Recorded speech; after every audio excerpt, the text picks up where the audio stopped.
open it up as well as we move along. If you would like to post a question into the chat box, if you want to raise your hand, if you want to try to connect, by all means do so. Everyone is currently muted as we begin the conversation, but Mike and Brennan are going to start the conversation. They'll get moving a little bit, and as things pop up, by all means, if you have a question, let us know. We'd love to hear it.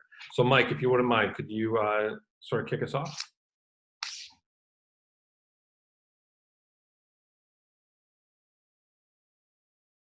Mike, you're muted right now. Great, thanks. All right, families, thanks for joining us. And Brennan, thanks for being here with us as well. And Jack for the opening. I think this is really great that we're offering this. And I think this topic has never been more important than it is now, both for just personal wellness and also to really, I think, go through the healthiest college admissions experience from the search to the selection process.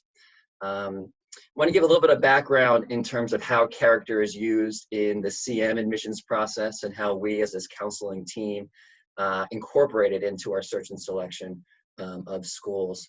But before I do, I want to give some more general information about how this session came to be. We called it Recruiting Character because Brennan and I are co-chairs of a committee that looks at ways in which secondary schools and colleges can elevate the role of character attributes in the recruiting of the college athletic recruiting process.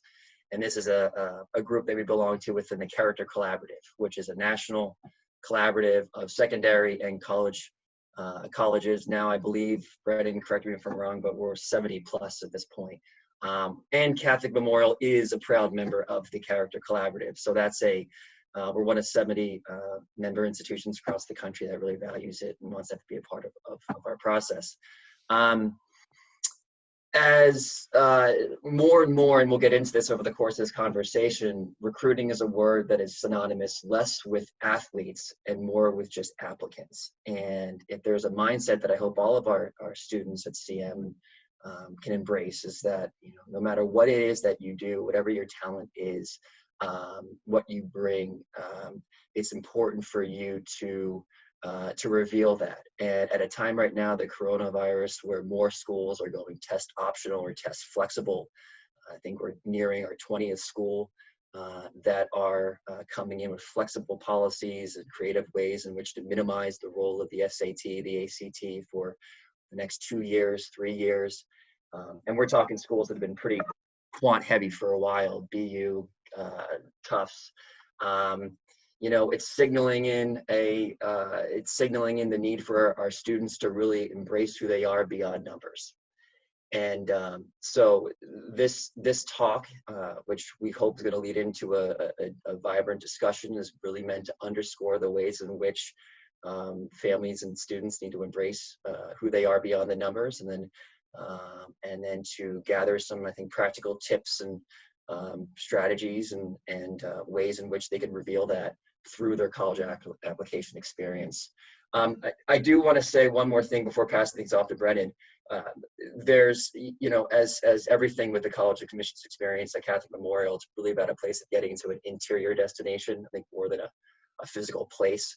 I hope this conversation can lead our listeners to a stronger peace of mind, an interior place of excitement and hope for this experience, because there's so much stress and anxiety, especially I think now would be understandable with our current state surrounding this college admissions process. And if anything, we want to kind of take you back a notch and say, okay, let's look at all the different ways in which I just have to be myself and to be wise and to take the great counsel that's surrounding me at the school and embrace this with open eyes. So I'm going to pass things off to Brennan.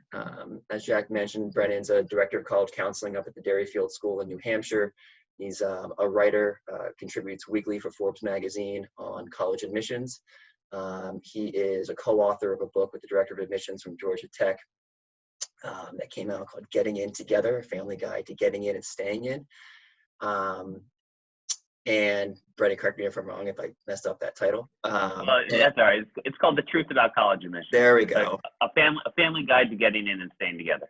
All right, there we go. Sorry about that. And then also he's a program advisor for Making Caring Common, a wonderful program run through Harvard's Graduate School of Education. So he'll talk more about that.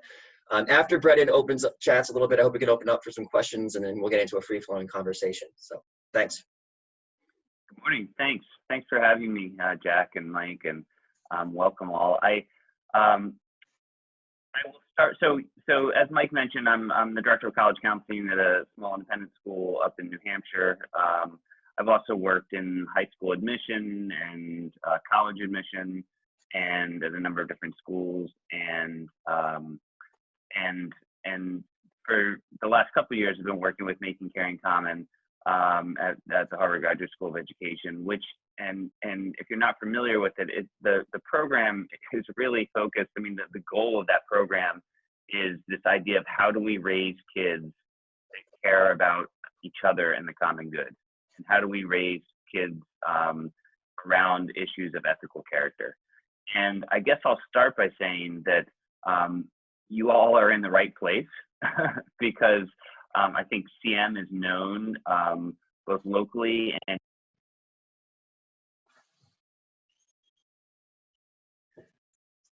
Brennan, I think we lost your mic for a second there.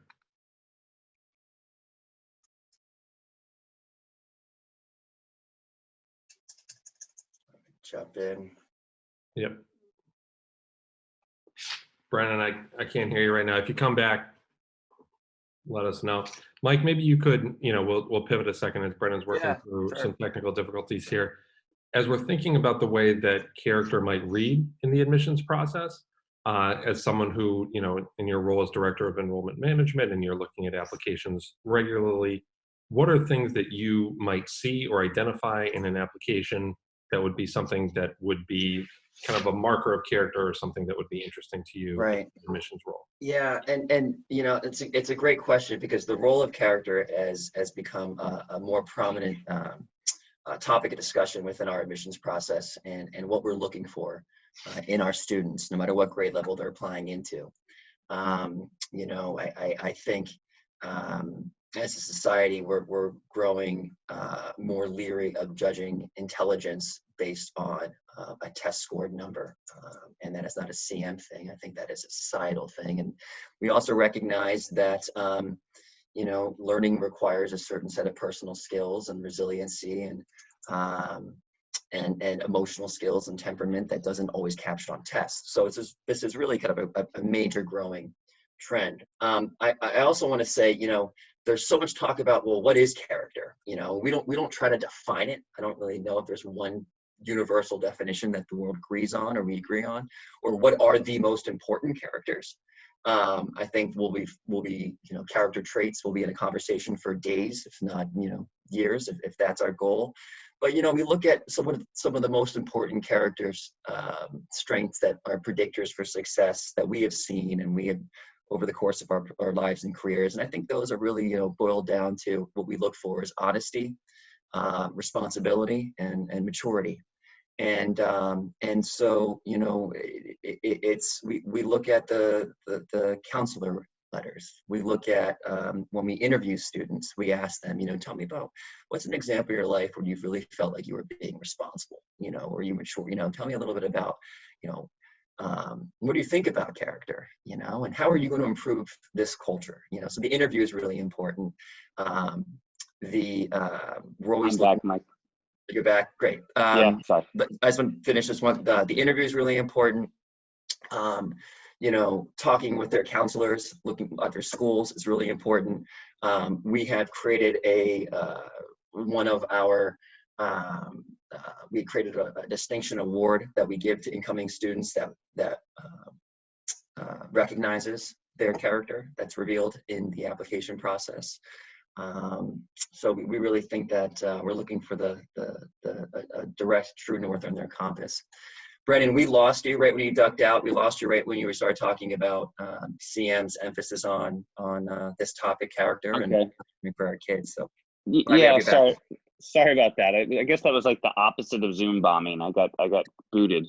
But I was just saying that you all you're starting, and your students are starting in such a great place, because CM is known on the national stage as a school that does character right, and that in counselor recommendations and in teacher recommendations and in kids essays and all those different parts of the application and the activities they do, it is evident to colleges that CM is graduating students of character. So I mean, that's a great place to start. I would just say, and did you hear the piece I was saying about kind of what our work is at Making Caring Common? Yes. Okay, so feel free to share more. Yeah, so I mean, it really is about how one of the initiatives at Making Caring Common is looking at college admission and the messages that college admission offices send to young people about what is important, and really trying to emphasize, and we have over 280 endorsers of the report and of the initiative, of all the schools that your students are probably applying to, saying, you know what, character matters, and that to them, to these colleges and to colleges everywhere, who a student is and how they treat others is paramount in the admission process. And so, yes, grades matter, obviously. Testing at some schools, maybe not as much this year, but it matters. But what they're really looking for is students who can contribute in meaningful ways to a community. And students who, I mean, colleges, one of the most important things they're interested in is, right, students who can persist and graduate from their school and go on to be healthy, successful contributors to society. And so when they're considering applicants, they're really looking for students who are resilient, who are persistent, who have grit, who treat each other well and contribute to the common good.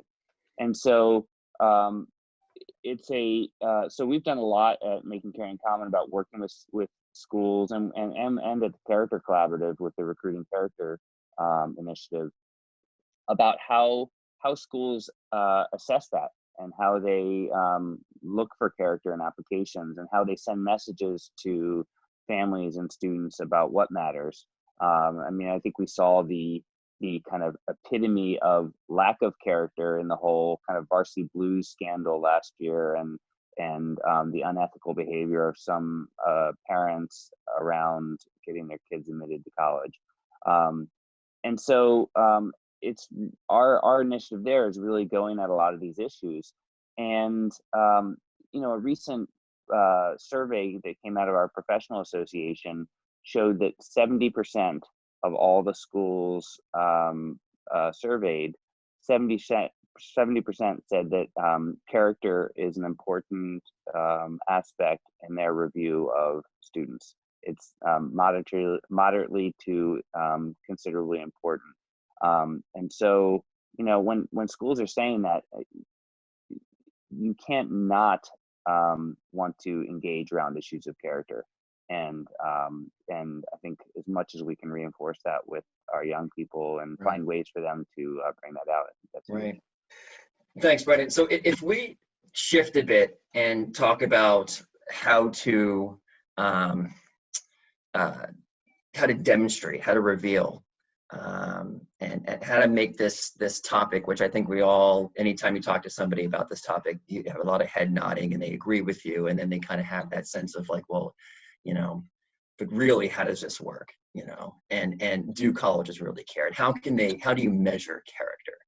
Well, I think going into this, there's no real one right way or to measure character, but I think colleges do the best they can, and they're spending more and more time and resources to measure character within their own admissions review process. But I think for our students and parents who are supporting students through the admissions process, we can look at the different components of the application. And I'd like to talk a little bit about how character can be revealed on a more practical level.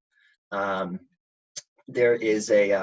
had a great conversation several years ago with a leader in college admissions, and she said to me that through the letters of recommendations and the student's personal statement, she's hoping to find a unity among the students' intentions, aspirations, and goals. And I think that that has really stuck with me, and something that I've shared with students since then. You know, I'd like to just share a little bit, and Brennan, get your perspective on the components of the application and how character can be revealed through it, and parts of your experiences and your counsel for students. But I think that's a great. Absolutely. I would just add, sorry to interrupt, Mike, No worries. but I would just add, I don't know if we mentioned this earlier, but I hope families and participants will send their questions as we kind of talk through some of these issues in the chat function, and just Definitely. you know, if there are questions about specific parts of the application or things we're saying, by all means, kind of jump in. Great, absolutely. Brennan, I'll turn things over to you in a second, but I just wanted to finish that thought and encourage the parents to jump in with any questions you have, and as practical as they might be, about the application process. But each student writes, you know, their personal statement, and so they'll share something that I oftentimes say, you know, if you have one person in your life that you can speak honestly about one of these 7 prompts, and, you know, hold on to that relationship, you know, that's a really important one. But you know, you'll have a personal statement with 650 words as your limit. You have oftentimes 1-2 letters of recommendations. And I'd like us to, you know, chat about that piece, as the recommendations and the personal essay are not about how you necessarily scored in that class, or what you've achieved, or a rewriting of the resume, but really, you know, what does this person bring to the learning environment, to the community? Brennan, based on your work with colleges and making caring common, you know, what are some, we launch into this topic of how colleges try to pick out character in applicants, what's some advice that you would have for our students? Well, I mean, you know, the danger is, right, to want to kind of game it, right? If they if they're placing emphasis on test scores, then I'll do test prep and I'll get better at that. And if they're placing emphasis on character, well, how do I figure out how to be a good person so that I can get into college? And I think, and that's the benefit, again, of being at a school like CM, that it is a kind of a process throughout high school of demonstrating who you are. It's not something in the spring of junior year that you say, okay, now how am I going to be a person of good character and prove that to colleges, right? So, I mean, some of it's just how are you meaningfully involved in high school, and and what is your commitment to certain groups or organizations. And that's not to say, I mean, one thing we talk, let's just take volunteer activities and service, for example. It's one thing we talk a lot about Making Caring Common, is that, you know, service is great and important and should be a priority for all students, but it doesn't mean that students have to travel halfway around the world and do, we call it kind of the service, like service Olympics, or the, you know, the kind of service vacations, right? You just being a contributor in your own community is really important, or taking care of a elderly parent or elderly grandparent or a sibling while your parents are working. All those things matter, and they matter to colleges, but it's important for students to be able to express those, and so to share those things on the application and in their conversation, in their interviews and things like that. Not necessarily in a boastful way, but just, this is who I am, and this is what I do, and this is my commitment to others. Yeah, that's such a great point, Brennan, just because you know, I think before the expression comes, there needs to be an appreciation. And so, you know, that we oftentimes think of the college search process, college application process begins spring of junior year. And so for our juniors right now, they're thinking, oh my gosh, you know, I can't visit campuses right now. Who knows when I'll be able to visit campuses again. the SATs were canceled. There's the, you know, what's happening with my curriculum, what's happening with all my stuff that colleges care about. Well, this is where it's, you know, now it's time to really take a step back and reflect on and in ways that you're suggesting, because I would have, you've been engaged in the process since the day you stepped foot on your high school campus, and so that's such an important point, and I think our counselors do a nice job of that, and we'll continue to really focus on having our, and parents, I think this is such an important piece in this admissions process of supporting your students, your sons and daughters, is helping them to really open their eyes and appreciate their strengths and their experiences, so that they can really express them with joy and gratitude and sincerity, because it comes across. Right. And again, they don't have to be, I mean, in terms of involvement in clubs and organizations, Right. they don't have to be the kid who's leading the, you know, is the president or the secretary or the vice president. It doesn't really matter. What matters is kind of who they are in that group. And I mean, a lot of times the, you know, colleges are looking for, and they find this evidence of this in recommendations and things like that, but colleges are looking for the student who stays after the school dance and helps pick up trash, and or, you know, does things that don't necessarily require recognition. So I think little acts of that, little acts like that, acts of kindness, acts of being in community and being human are really important to colleges, and it can come across in essays. I think that's a really huge place for students to express that to colleges. Again, just in the way they speak about the things they do. So those are just a few of the ways. Yeah. I think Yeah. that if I can jump in for, I love where we are, and because especially as we're defining these things that are very kind of classic moments in the college application process, and this junior spring or whatever, where people start to really think about, okay, and as Brennan, as you were talking about, it's not necessarily accumulating a bunch of things that reveal character, but over the span of the last 3 years, that character has grown and developed and changed, where we start to identify it now. And as an American society right now, or as a human society, we're all in this moment of, how do I continue to be myself? And the person that I have grown and developed into, how do I continue to lead that life and stay true to my values? When for a lot of our high school students, it might be that opportunity to just step back and reflect and say, well, what are my values? And as a family, what are our family values and the things that matter the most to us now? And while there are some things in the college admissions process, counselor letters, teacher recommendation letters, that are beyond one's control, I think, you know, as we're moving more towards the things that students can define and own on their own, the personal statement, the essay, and even that, you know, how did you respond to this, not only as a person, but as a family, as a member of an organization, that those could be very telling moments for a college admissions officer to say, I have taken this moment and responded as proactively as I possibly could to the moment, rather than letting the moment define me. I mean, we're all there. I can't imagine how many coronavirus related essays are going to be happening in the fall of next year. That doesn't mean that that's a bad thing, that this is a moment of reflection and identity, and really saying, okay, I've been forced into a pause that is temporary, but when the action comes, I'm going to move in a specific direction.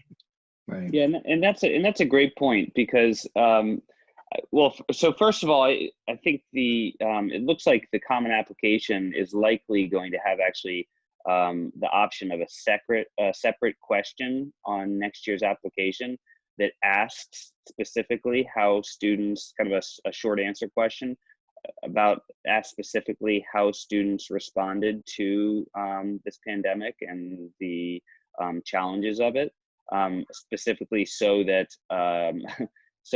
they don't students don't feel like they have to write their college essay about COVID-19.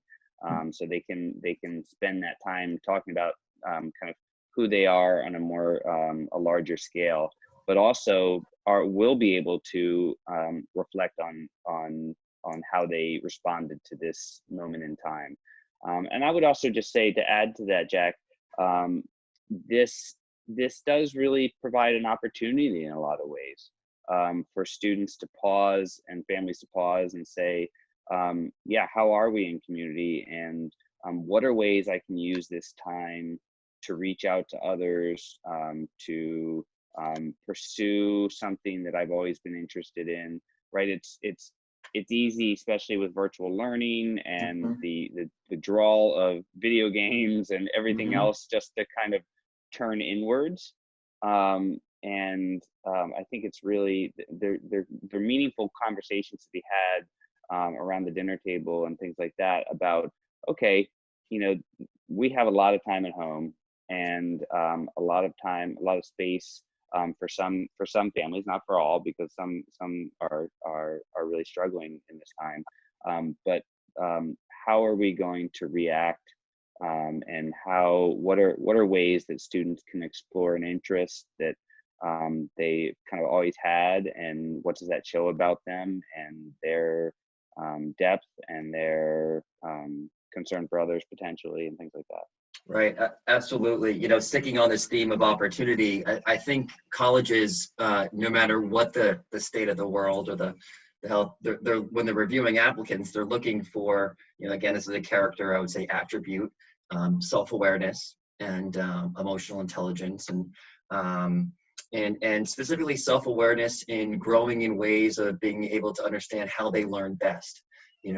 Fit is a key word in all this. It is about finding fit, and something that I think it's worth just making sure we're reinforcing this conversation is, it's all your character and the way that it's reviewed, as Brennan started off by saying, like, yeah, your grades matter, and your course rigor matters, certainly a lot, and your testing matters, and character is an important component, and one gaining more strength in the totality of your performance. But you still have to be looking at schools in which you're the right match, and your scores and your grades and the tangibles come into that focus. But once you're in that, say, the front door and really getting reviewed by the schools, I haven't met a single college that hasn't thought, to Brennan mentioned this, persistence in graduation and success. Does this person understand how they learn best? Is this the right environment that's going to bring out their best work? And so this is an incredible opportunity for parents and students to talk together, to talk with each other, for students to reflect on how has my process improved, decreased, or how has the learning experience been in this world of virtual learning? Am I someone who really wants to be in a smaller class or with face-to-face teachers? Do I succeed at my best in a virtual, distant way?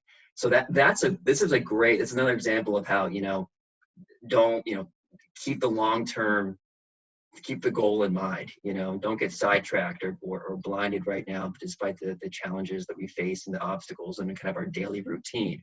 This is a tremendous opportunity to gain personal data, personal information that you will be expressing. If you're a junior listening right now, okay, you will be expressing it 6 months from now, or if not sooner. And if you're not, I think it's a missed opportunity. I think juniors, you really are going to have you have a great chance right now to really to really share a lot about yourself in this college admissions process. That's really going to pick up steam for you as you head into the summer and fall of next year.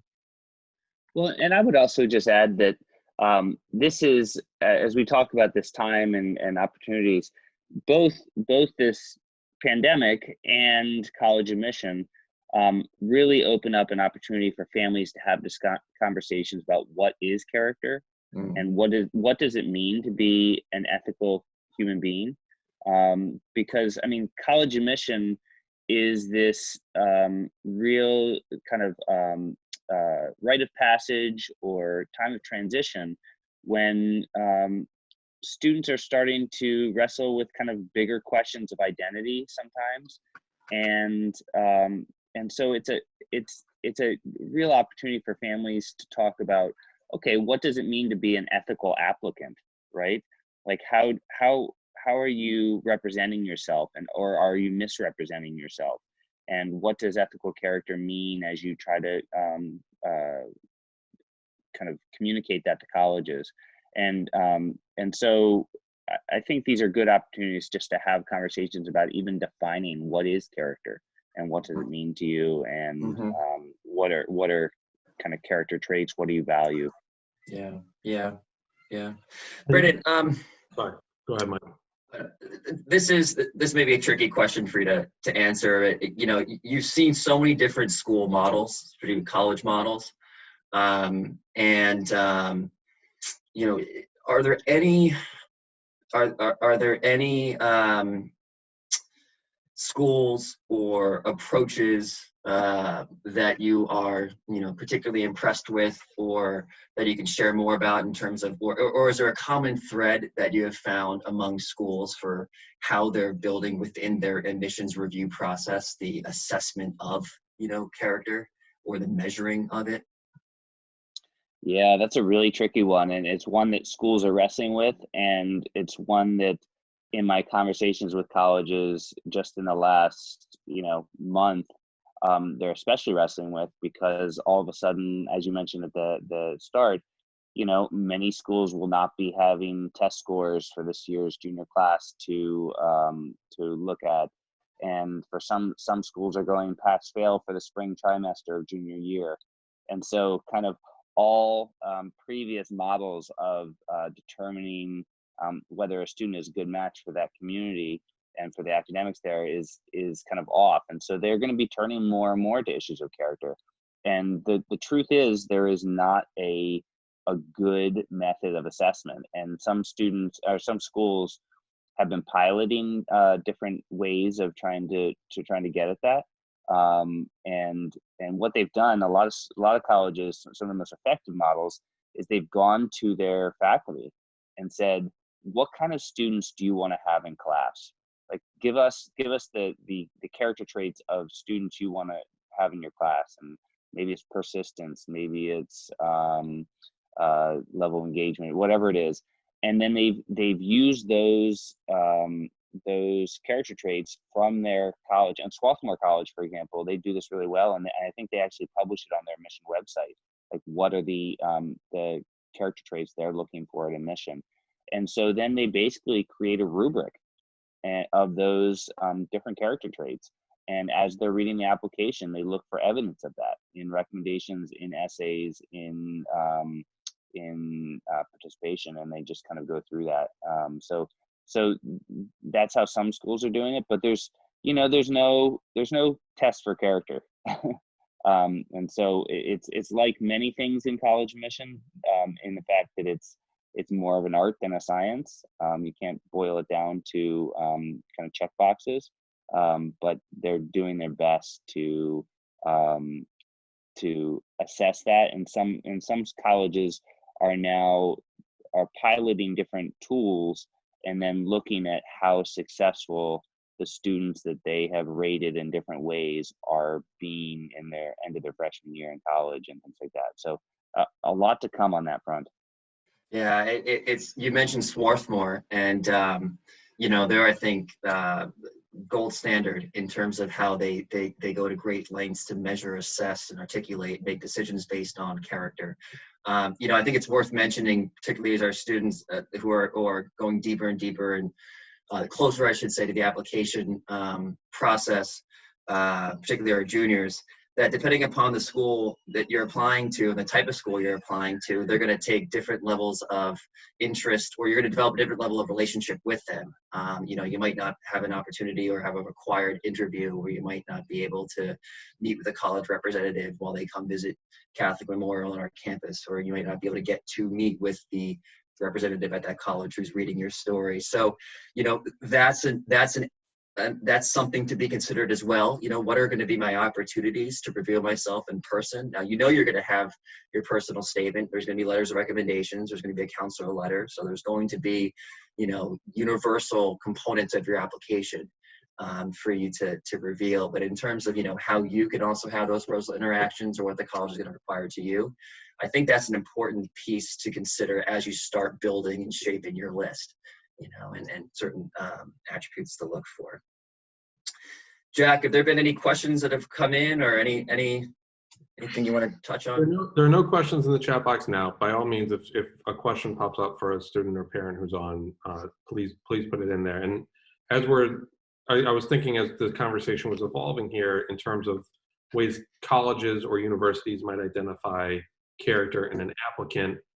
As we go through this period of self-realization and this moment of identity, if someone starts to really have a strong grasp on who their character is or what their character is, how might they identify some of those traits in other universities, as they're building their search right now? Mike, you mentioned Swarthmore, what, maybe not college specific, but as we can't visit colleges right now, how can we still learn about what drives a college and what inspires them and how my character might be aligned with some of those schools?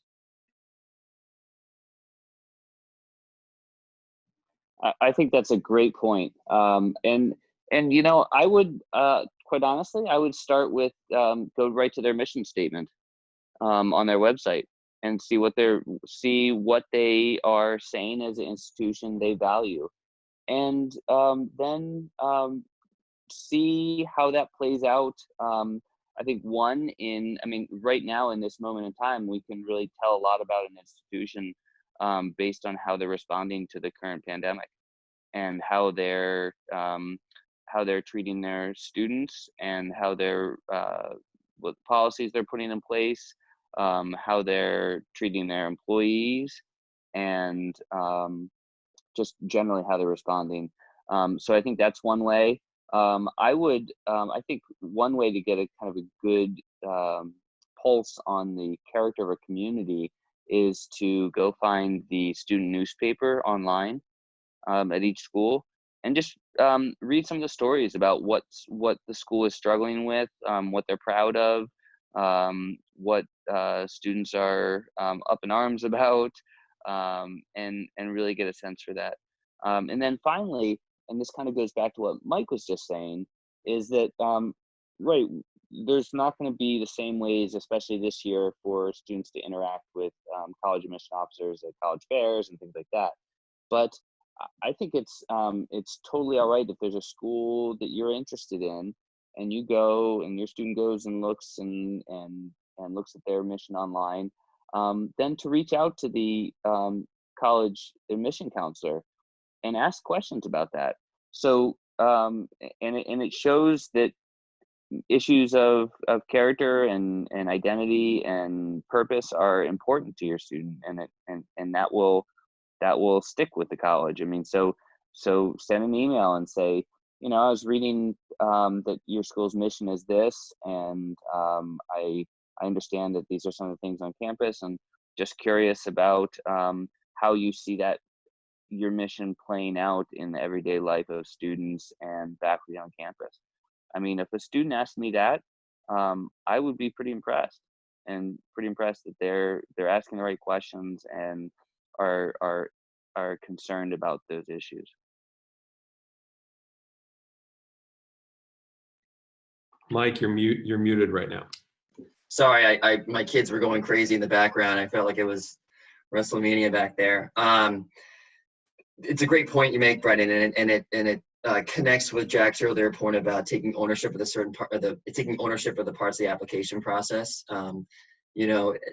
While it's not one that's kind of on the surface level or part of an obvious part of the application for you to see, you going beyond really taking ownership and contacting your admissions counselor and forming that relationship with them, whether it's digital through email or in person or combination of the two, is just such an important piece in all this, and a wonderful, again, opportunity.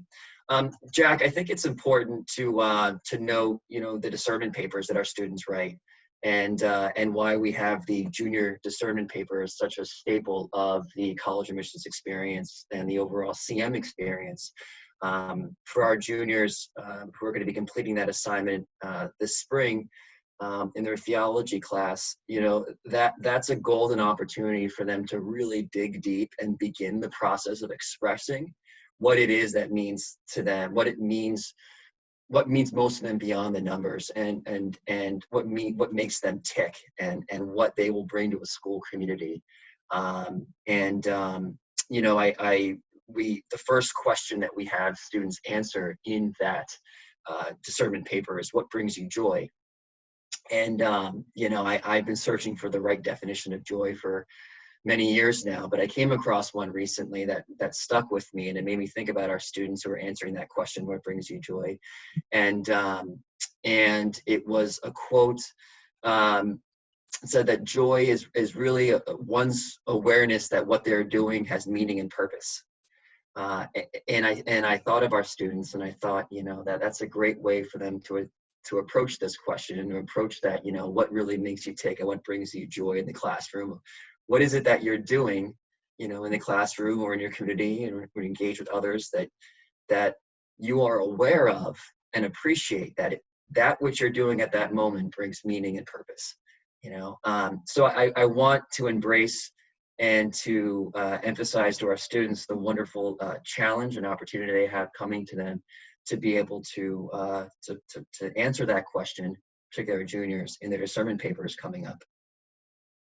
Absolutely. And I think, along with that, what brings me joy question is, what am I good at? That's one of the things, and typically in the college admissions process, sometimes students are reducing themselves to, well, I'm really good at math, or I really like social studies, and so maybe I should study this. And in this moment, there's an opportunity to say, what are the things that I miss the most? What are the things where I'm feeling that loss or grief in my life because I'm no longer to do either the thing that I am good at, where I feel the most like myself, where I feel like I am living in my true self. And in that moment, as we're forced to pause and give up some of those things temporarily, what is the first thing I want to do when I get back? What's the first thing I want to do when I'm allowed to sort of rejoin who I am in myself? So there are all these markers, because, for our underclassmen student as well, through the advisory program and those moments of reflection and campus ministry and all of these opportunities, it's those, when we were talking before and Brennan brought up the great point, we don't want to just accumulate a bunch of things, whether it's through service or if it's a club or activity, to say that I did the thing.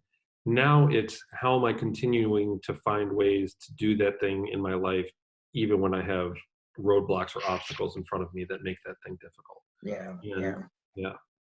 It's funny, practical tip and things we've probably all heard in college counseling days is, the student who has that activities list in their common application filled to a brim, every single character taken, all 10 activities listed, and you're thinking to yourself, there's always so much time in the day to really, to really be engaged. And so to underscore your point and what Brendan was saying earlier, don't count all the activities, make the activities count. And really focus on depth, not breadth. And I think there is that natural but rush, especially among parents who are beginning the high school process, and students where they have to kind of just to get into this kind of sign up and grab mentality, sign up, but they just kind of blend in and don't really make an impact. And I think connected to this conversation of character and who you are beyond numbers is, where can you demonstrate that you've made an impact? And that's where I think, beginning with questions of what are you good at, what brings you joy, those are the areas where you want to be focusing your points of impact. So. Yeah, and I would just add just one final thing is that I think students can also ask for kind of additional recommendations from non-teachers, and a lot of times that's where character really shines through. So not every school allows it, but asking an employer or a pastor or a scout leader or somebody like that who sees you in a different context and can really speak to those pieces of you. A camp, if you're a camp counselor, your leader, that kind of thing. And I think that's where it really shines through as well. Right. We're nearing the end of our chat. So I'm beginning to think about takeaways. We began talking about. We began this chat with me talking about the way in which we look for character and have elevated it in the Catholic Memorial Admissions experience. I would also say, so I'll go back to that. We fit match matters most. You'll often hear. I want to underscore. I hear my kids in the background here, and they're going crazy in there. But I would lost my train of thought for a moment. But Well, Brennan, jump in. I like kids threw me off in the back there. Yeah. I would just say one of the biggest takeaways, and it's something that you really emphasize a lot at CM, I know in your program, is start with why. And this is something, you mentioned at the beginning that Rick Clark and I had written this book, and that's what we really encourage families and students to do at the beginning of this process, is have honest conversations about why you're going to college and why you do the things you do, and allow that to inform kind of the message that you send to colleges about who you are and what you want. Right. If I could, to as we're getting closer to wrapping it up here, and by all means, for parents in the chat, if there's something that we haven't covered that you would like to hear a little bit more about, you could raise your hand, or you could add it just to the text box and we can do it there. We were talking about recruiting character, and that's something, the way that we open this. And maybe just kind of shortly to touch on it, Mike or Brennan, as you see character in the athletic recruiting process, what role does that play, if any, and how can that kind of be defined or articulated by a student? Yeah, that's. I'm glad we touched on this. The mentioned briefly that the inspiration for the naming of this session is the work that Brendan and I do as co-chairs in the Character Collaborative's athletics task force, recruiting task force. As so many of our students are experiencing, is the thought of playing college athletics is an important piece of their experience. And I think, quite frankly, as a former varsity coach and as a counselor, something I've heard continuously over the years is the easiest thing for me to assess when recruiting a player is their athletic ability. What's the much harder for me to assess is what kind of citizen, what kind of person is he or she going to be when I bring them into my community. And that's where I really think the rubber meets the road. I really think that's the X factor, the intangibles. And so we needed to create a common dialogue and a connection between secondary school and college coaches and coaches and their players at the high school level that really reinforce the importance of being recruited as a person first, really valuing who you are as a person first, player second, and just really appreciating how much that will come into play in the college admissions recruiting experience, especially as you mentioned, Brendan mentioned school like Swarthmore, especially thinking it's schools that don't have athletic scholarships. So that's really, that's the key where this all starts from, but really it's become so much more than that being a mindset for an athlete, whether you're an artist or an actor or whoever you are, your personal attributes that need to get recruited. So we want all students to kind of get recruited and not think of that word strictly for athletics.